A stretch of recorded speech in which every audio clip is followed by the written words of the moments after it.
Hello student, स्वागत है आप सभी का एक बार फिर से make it easy online classes में। और बच्चे, आज का जो सेशन है ये बहुत इंपॉर्टेंट है, आपके प्रश्नों के उत्तर के रूप में आपका ये सेशन है। तो बहुत सारे बच्चे ऐसे हैं जिनके लिए 2025 का एसएससी जेईई का नोटिफिकेशन एक नई अपॉर्चुनिटी की जैसा है ना। तो जो नया बच्चा है उसके मन में बहुत सारे सवाल होते हैं, बहुत सारे कन्फ्यूज़न होते हैं जिनको वो क्लियर करना चाहता है। तो इसी क्रम में बहुत सारे मैसेजेस हमें मिले हैं कि क्या क्या डॉक्यूमेंट्स आपको चाहिए एसएससी जेईई के लिए। तो बच्चे, एसएससी की अगर हम बात करें तो एसएससी जेईई का नोटिफिकेशन तो आ चुका है, आप लोगों ने फुल नोटिफिकेशन भी देख लिया है। और अगर आपने थोड़ा सा ध्यान से नोटिफिकेशन पढ़ा है ना बच्चे, तो वहाँ पे बहुत अच्छे से आपको प्रोसेस बताई हुई है और बस इसी प्रोसेस में जो है आपके इंपॉर्टेंट डॉक्यूमेंट भी लिखे हुए हैं। ठीक है, तो फॉर्म भरने से पहले, पूरी तैयारी होने से पहले आपको ये पता होना चाहिए कि कौन कौन से डॉक्यूमेंट मेरे पास में बिल्कुल तैयार होने चाहिए। ठीक है, क्योंकि बच्चे अभी हो यानी कि फॉर्म भरते समय की जरूरत हो, या फिर बाद में जब आप एग्जाम क्लियर कर लेंगे उसके बाद में आपको डीवी के लिए जाना हो, है ना। तो डॉक्यूमेंट तो आपको चाहिए, तो डॉक्यूमेंट आपको अभी से प्रिपेयर करने पड़ेंगे, अभी से तैयार करने पड़ेंगे। ठीक है, तो बहुत जल्दीबाजी नहीं करनी है, पहले सारी चीज़ें, सारे डाउट अपने क्लियर करने हैं, उसके बाद में ही जो है आगे के प्रोसेस पे जाना है। ठीक है, तो बच्चे अगर आप लोग देखेंगे ऑफिशियल नोटिफिकेशन में तो आपका पहले लिखा हुआ है कि जो एप्लीकेशन फॉर्म भरने का जो प्रोसीजर है ना, बहुत अच्छे से यहाँ पे दिया हुआ है। और सबसे अच्छी बात की बहुत सारे बच्चे जो हैं, जो नए बच्चे हैं, ठीक है, वो पूछ रहे हैं, है ना। तो बहुत अच्छी बात है कि आप लोग पूछ रहे हैं पहले, उसके बाद में ही फॉर्म भरेंगे, है ना। तो बहुत अच्छी बात है, थोड़ा सा सतर्क रहिए, क्योंकि अगर आप लोगों को पता है कि एक बार आपने अगर फॉर्म भर दिया है ना, तो बहुत सारी चीज़ें ऐसी होती हैं जो कि आप बाद में जो है चेंज नहीं कर सकते हैं, है ना। तो माइंड में क्लियरिटी के साथ में और सारी चीज़ें सही हो, एक्यूरेसी के साथ में आपको फॉर्म भरना है, क्योंकि बहुत सारी ऐसी चीज़ें होती हैं जिसके बाद में फॉर्म आपका कैंसिल भी हो सकता है, रिजेक्ट भी हो सकता है। ठीक है, तो वो चीज़ें बच्चे नहीं होनी चाहिए। ठीक है, तो यहाँ पे देखिए आपका लिखा हुआ है साफ साफ कि सबसे पहले जब आप ऑफिशियल वेबसाइट पे जाएंगे, और ऑफिशियल वेबसाइट की भी अपनी कहानी है। ऑफिशियल वेबसाइट जो पहले थी एसएससी की, वो थी ssc.government.in, ठीक है, सॉरी .nic.in। ये जो है इनकी ओल्ड वेबसाइट है, और अभी जो नई वेबसाइट है वो है आपका ssc.government.in। ठीक है, तो ये जो नई वेबसाइट है यहाँ पे आपको जाना है और अपना OTR करना है। ठीक है, अब यहाँ पे जाकर के OTR क्यों करना है, क्योंकि जो पुरानी वाली वेबसाइट पे आपने OTR किया होगा ना, वो यहाँ पे जो है आपका एक्सेप्टेबल नहीं होगा। ठीक है, उसे यहाँ पे एक्सेप्ट ही नहीं किया जाएगा। इसीलिए जो नई वेबसाइट है वहां पे जाकर के आपको जो है एक बार OTR करना है। ठीक है, मतलब कि अपने आप को रजिस्टर कर देना है ऑफिशियल वेबसाइट में। ठीक है, तो सबसे पहला प्रोसेस जो है आपको यही अपनाना है। और अगर आप लोगों ने पुरानी वाली में किया है ना, तो ये मत सोचना कि वहां पे कर दिया तो यहाँ पे जरूरत नहीं होगी। ठीक है, पुरानी वालों को यहाँ पे जो है एक्सेप्ट नहीं किया जाएगा, दोबारा से जो है नई वेबसाइट पे आपको OTR करना पड़ेगा। ठीक है, अब OTR के लिए और फर्दर एप्लीकेशन फॉर्म भरने के लिए आपको बच्चे एक प्रोसेस से गुजरना होता है, और वो है आपका आधार ऑथेंटिकेशन। ठीक है, आधार बेस्ड ऑथेंटिकेशन। तो आधार बेस्ड ऑथेंटिकेशन पहले तो क्यों जरूरी है, क्योंकि आपको पता है कि आधार कार्ड जो है ये हमारे एक ऐसे पहचान पत्र के रूप में है जिसमें आपकी सारी की सारी चीज़ें आ जाती हैं। आपका बायोमेट्रिक इसमें होता है, आपका एड्रेस प्रूफ इसमें होता है, आपका फोटो प्रूफ इसमें होता है, आपका name, date of birth proof इसमें होता है ना। तो जहां हम बहुत सारी चीज़ों के लिए, ये जितने भी आपके आइडेंटिटी से रिलेटेड चीज़ें हैं, इनके लिए बच्चे एक अलग सा भी आपका आइडेंटिटी कार्ड आपके पास में हो सकता है, लेकिन आधार जो है वो सबको मर्ज करके बनाया गया है ना। तो इसीलिए अगर आपके पास में आधार कार्ड है, वैसे तो होना चाहिए, है ना, आधार कार्ड बहुत ज्यादा जरूरी है आज की डेट में। तो आधार कार्ड अगर आपके पास में है तो सबसे पहले आपको अपना आधार बेस्ड ऑथेंटिकेशन करना है। ठीक है, इससे आपको क्या फायदा होगा ना, अगर आपने अपना आधार बेस्ड ऑथेंटिकेशन किया हुआ है और आधार जो है आपका एक्टिव है, आपने बंद नहीं किया हुआ है, जब आप एग्जाम सेंटर पर जाएंगे तो कई बार आप लोगों ने देखा होगा कि फोटो जो है मैच नहीं कर रही है, इसके कारण जो है बच्चों को रिजेक्ट कर दिया गया है ना, एग्जाम पे बैठने से रोक दिया गया। बहुत सारी डिटेल ऐसे हैं जो कि चेंज लग रही है एडमिट कार्ड में, और जो वहां पे जो आप आईडी प्रूफ दिखा रहे हैं उसमें, तो उसके कारण जो है आपको एग्जाम में बैठने से वंचित कर दिया गया। तो इस तरीके की केसेस भी आपके होते हैं। तो अगर आप ये ऑथेंटिकेशन प्रोसेस अभी कर देते हैं ना बच्चे, तो इस तरीके की चीजें जो है आपके साथ में नहीं होने वाली है ना, क्योंकि इसमें सारी की सारी चीजें होती हैं। ठीक है, इसमें सारी चीजें होती हैं आपकी।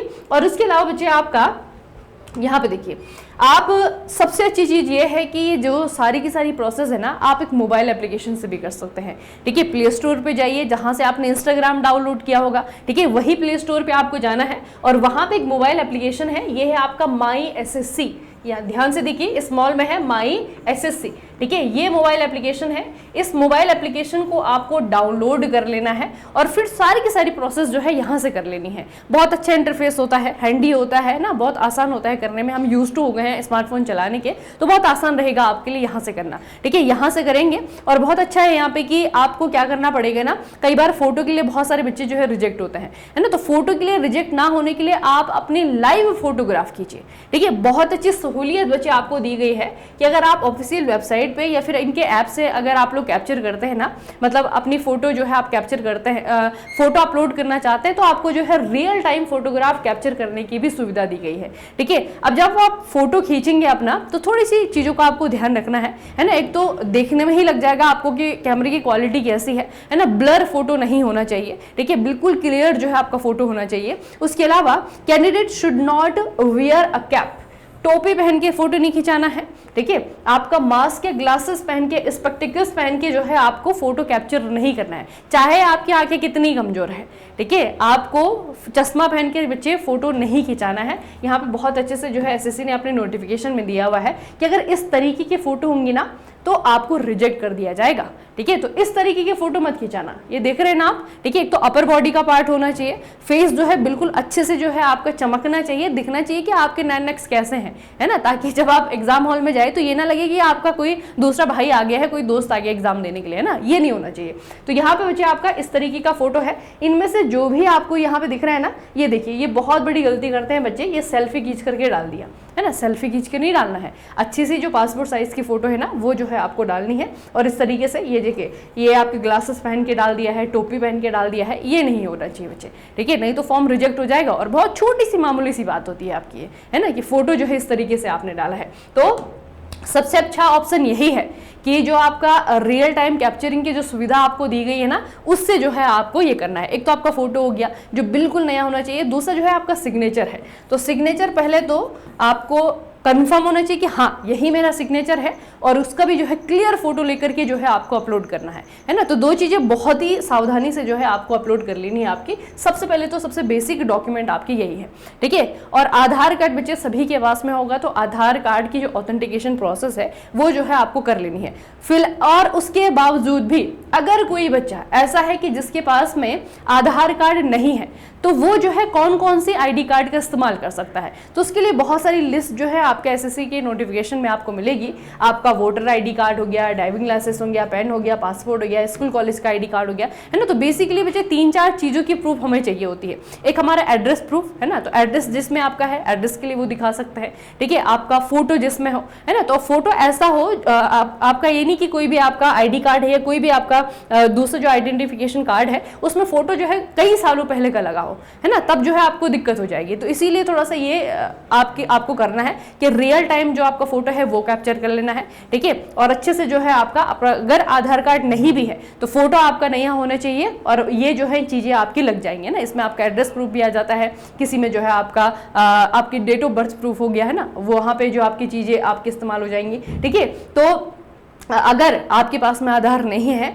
तो बच्चे जब आप एग्जामिनेशन हॉल में जाएंगे तो एटलीस्ट जो है आपके पास में 2 पासपोर्ट साइज जो है आपके रीसेंट कलर्ड फोटोग्राफ आपके पास में होनी चाहिए। ठीक है, तो इस बात का थोड़ा सा ध्यान रखिएगा, क्योंकि ये चीज़ें आपकी वो हैं जो है तो बहुत छोटी सी, इग्नोर कर देते हैं बच्चे, और उसके बाद में जो है बाद में पछताते हैं जब एग्जाम हॉल में पहुँचते हैं, जब चीज़ें जो है आपस में मैच नहीं होती हैं, है ना। तो सबसे पहले तो सबसे अच्छी वो सहूलियत है कि आधार का ही इस्तेमाल करें, है ना, बाकी चीज़ों की तरफ ना जाना पड़े, इसकी थोड़ी सी कोशिश करना, है ना। तो आधार आपके पास होना चाहिए। आधार जो है ऑथेंटिकेशन जो प्रोसेस है उससे जो है आपको ऑथेंटिकेट करवा लेना है अपना आधार। और उसके अलावा बच्चे आधार जो है लॉक करके मत रखना, है ना, आधार जो है अनलॉक की स्थिति में रखना, क्योंकि कई बार हम लॉक करके भूल जाते हैं। उसके बाद में जब एग्जाम हॉल में जाएंगे तो आपसे आधार पूछा जाएगा, है ना। और आधार जो है अगर आपके पास में आधार कार्ड की फोटो नहीं है, बाकी चीजें नहीं है, तो आधार जैसे ही वो आपने बायोमेट्रिक किया, आपकी डिटेल को मैच करवाने के लिए उसे प्रोसेस करते हैं, तो आधार जो है आपका लॉक रहता है ना, तो वो जो है आपको नहीं करना है, अनलॉक की स्थिति में उसे रखना है। ठीक है, लॉक उसे बच्चे बिल्कुल नहीं करना है।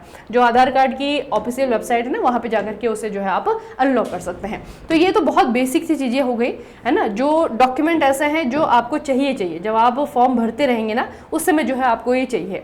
उसके अलावा कुछ और डॉक्यूमेंट है, जैसे कि कुछ स्पेशल कैटेगरी है बच्चे, आपके लिए कुछ सर्टिफिकेट्स होते हैं जो आपको पता होना चाहिए। तो सबसे पहले क्वालिफिकेशन है। क्वालिफिकेशन की अगर हम बात करें तो क्वालिफिकेशन में आपका डिप्लोमा आता है, ठीक है, आपका बीई हो गया, आपका बी टेक हो गया, है ना। तो आप कहेंगे कि अगर जैसे डिप्लोमा वाला है तो वैसी बात है, डिप्लोमा का सर्टिफिकेट, मार्कशीट नहीं चलेगी, ठीक है। डिप्लोमा का सर्टिफिकेट जो है आपको करना है, बीई का सर्टिफिकेट हो गया, बीटेक का सर्टिफिकेट हो गया, ठीक है। दूसरा क्या है बच्चे कि अगर आपने दोनों ही किया हुआ है, डिप्लोमा के बाद में आपने बीई कर लिया या फिर आपने बीटेक कर लिया, तो आप जो हायर क्वालिफिकेशन आपकी है ना, उसे जो है आप लोग लगाएंगे, जो ग्रेजुएशन की डिग्री है आपके पास में, है ना, उसे उसका जो आपका सर्टिफिकेट है उसे जो है आप लोग अपलोड करेंगे। इससे क्या होगा कि आपका जो यहाँ पे बहुत सारी पोस्टें ऐसे हैं, आपको पता है कि जहाँ पे एक्सपीरियंस मांगा हुआ है ना, तो डिप्लोमा होल्डर है तो आपको जो है एक्सपीरियंस अलग से लगाना पड़ेगा। और अगर डिप्लोमा के बाद में कोई हायर एजुकेशन आपके पास में है तो आपको जो है एक्सपीरियंस की जरूरत नहीं पड़ेगी, है ना। तो वहां पे जो है आपका वो मतलब आप उन वैकेंसीज के लिए भी एलिजिबल हो जाएंगे, ठीक है। तो आपकी जो हायर एजुकेशन है ना, उसी का जो है सर्टिफिकेट आपको यहाँ पे अपलोड करना है, और सर्टिफिकेट अपलोड करना है, मार्कशीट अपलोड नहीं करनी है, ठीक है। तो ये तो आपका क्वालिफिकेशन के डॉक्यूमेंट हो गए। उसके बाद में आता है जो बाकी सुविधाएं हैं, जैसे कि रिजर्वेशन है। रिजर्वेशन का अगर आप लोग लाभ उठाना चाहते हैं तो आपको पता है कि आपकी जो कास्ट सर्टिफिकेट है ना, आपकी जो कास्ट सर्टिफिकेट है उनका जो है बच्चे आपको थोड़ा सा ध्यान रखना पड़ेगा, जैसे कि SC ST का है, AWS का है, OBS का है ना। तो ये जो आपके कास्ट सर्टिफिकेट है उनको एक तो नया, है ना, रिन्यू करवा दीजिएगा, जिसका नहीं है नया उसे जो है अपडेट करवाना है।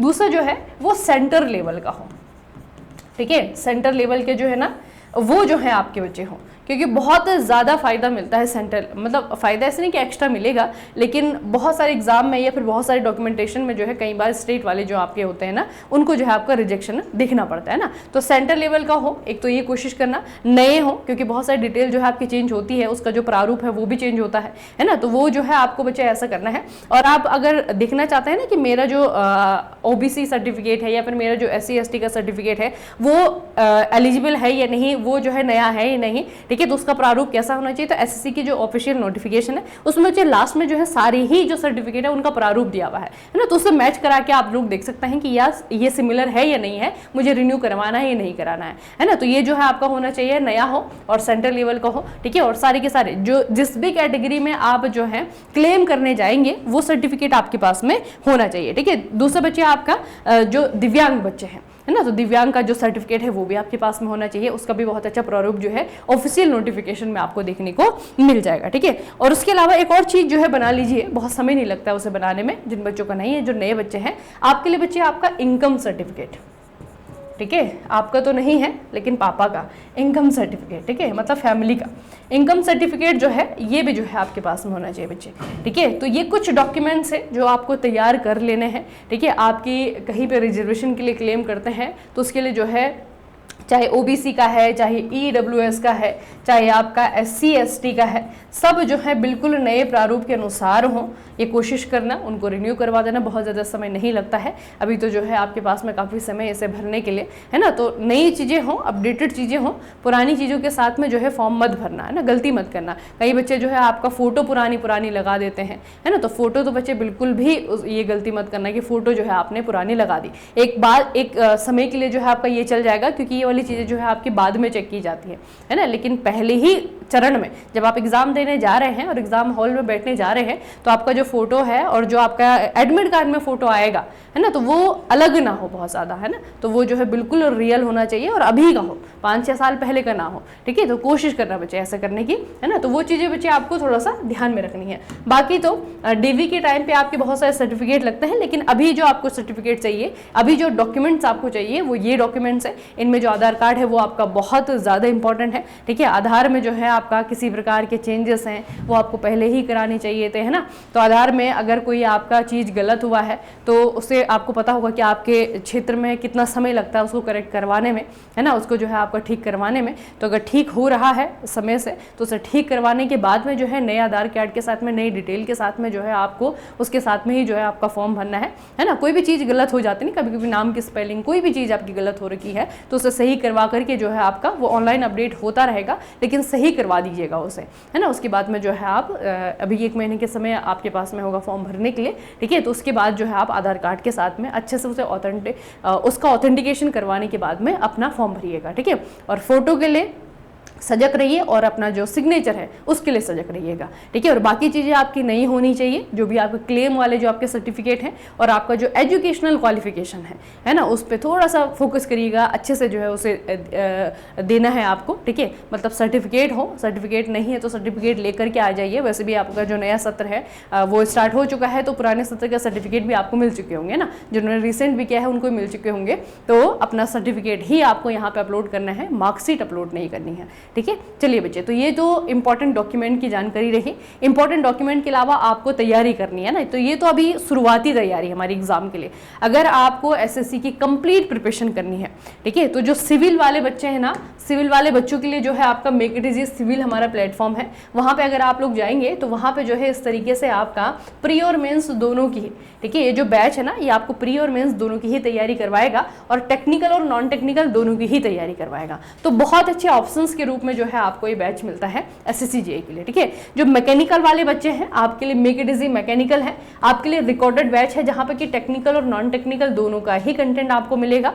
और ये मत सोचिएगा कि रिकॉर्डेड है तो रिकॉर्डेड में पुराना ही कंटेंट आपका पढ़ा होगा, है ना। एग्जाम के अकॉर्डिंग जो नई चीजें आपकी अपडेट होती हैं वो यहाँ पे अपडेट होती हैं, हालांकि वो आपको लाइव नहीं देखने को मिलेंगी। जैसे कि करंट अफेयर है बच्चे, तो करंट अफेयर ये नहीं कि 2023 का बैच है तो 2023 का ही करंट अफेयर आपको मिल रहा है ना। ऑब्वियस सी बात है कि वो हम चेंज करेंगे, उसे अपडेट करेंगे, है ना। तो बहुत सारी चीजें ऐसी होती हैं जिनको कि अपडेट करना होता है, जो आपको यहाँ पे अपडेटेड ही मिलेंगी। उसके अलावा जो मैकेनिकल इंजीनियर्स हैं ना बच्चे, आपके लिए महापेक की सुविधा है।